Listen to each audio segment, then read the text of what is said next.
বন্ধুরা, তোমাদের আজকে আমি এই দেখো 10 টাকা প্যাকেটে 2 প্যাকেট আমি আমুল দুধের প্যাকেট নিয়েছি। আজকে জন্মাষ্টমী স্পেশাল আমি আজকে ক্ষীরের গুজিয়া করে তোমাদের দেখাবো। যদি হাতে তোমাদের মিষ্টি করতে সময় কম থাকে তাহলে তোমরা ঝটপট এই রেসিপিটা করে গোপাল সোনাকে নিবেদন করতে পারো। একটা প্যান বসিয়েছি, প্যানে আমি কিছুটা আগে থেকেই ঘন করে জাল দেওয়া লিকুইড দুধ দিয়ে দিচ্ছি। দুধটা একটু হালকা গরম হবে, তখন আমি এই 10 টাকার গুঁড়ো দুধের 2টো প্যাকেট আমি দিয়ে দিচ্ছি। একদম ঝটপট বানানো যাবে এই গুজিয়াগুলো, আর একদম খেতেও খুব টেস্ট ক্ষীরের গুজিয়া।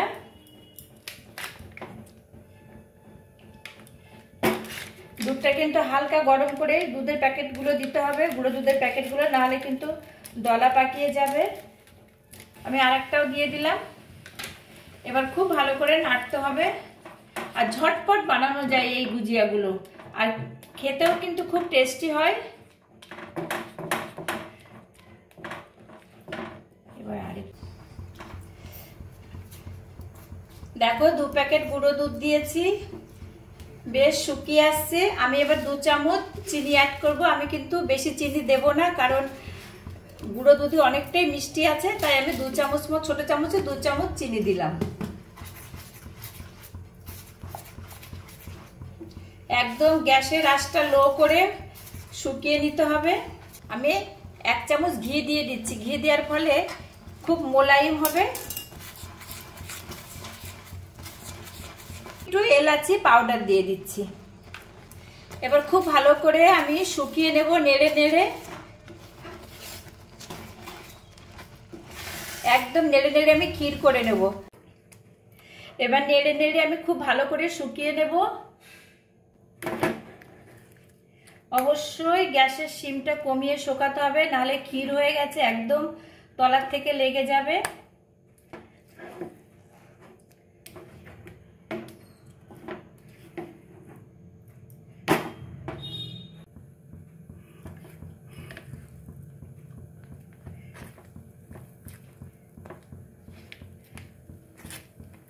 এ দেখো প্রায় শুকিয়ে এসছে, আর একটুখানি শোকাতে হবে, তাহলেই আমার হয়ে যাবে। নামালে অনেকটাই শক্ত হয়ে যাবে।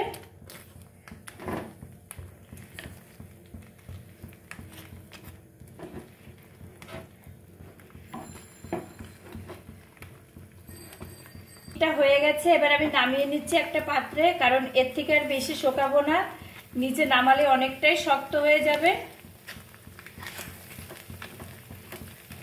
এবার আমি নামিয়ে নেব। দেখো বন্ধুরা, ক্ষীরটা আমি একটা প্লেটে তুলে নিয়েছি। আমি হাতে অল্প একটু ঘি মাখিয়ে নিয়েছি, আর এখান থেকে একটু করে ক্ষীর নেব। ক্ষীর নিয়ে এভাবে হাতে আমি একটা গোল করে নেব।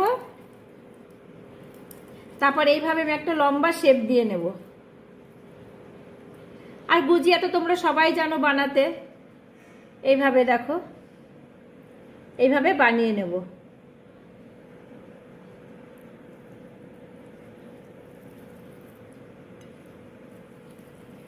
বেশ লম্বা করে নিতে হবে।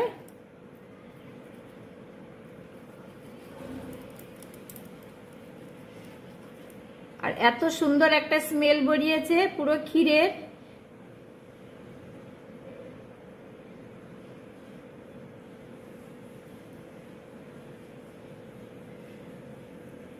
আমি একটু বড় বড় করে বানাচ্ছি, দোকানে এর থেকে ছোট ছোট করে বানাই, কিন্তু আমি একটু বড় বড় করে বানাচ্ছি।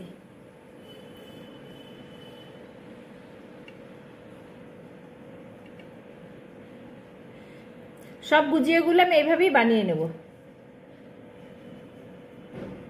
দেখলে তো বন্ধুরা, কত তাড়াতাড়ি আর কত সহজে কম উপকরণে কি সুন্দর একটা মিষ্টি বানিয়ে ফেললাম। পুরোটাই কিন্তু ক্ষীরে জন্মাষ্টমীর স্পেশাল। গোপালকে তোমরা কিন্তু এইভাবে নিজের হাতে বানিয়ে তোমরা গোপালকে নিবেদন করতে পারো। গোপাল সোনা কিন্তু খুবই খুশি হবে। দারুণ একটা রেসিপি। আর মিষ্টি বানাতে চাইলে তোমরা ঝটপট কিন্তু এই মিষ্টিটাই বানিয়েই তোমরা জন্মাষ্টমীতে গোপাল সোনাকে নিবেদন করবে। আর আমার এই গুজিয়া রেসিপিটা তোমাদের কেমন লাগলো অবশ্যই তোমরা জানাবে। আমার চ্যানেলটা সাবস্ক্রাইব করে ফুল ওয়াচ করে দেবে একদম ভিডিওটা।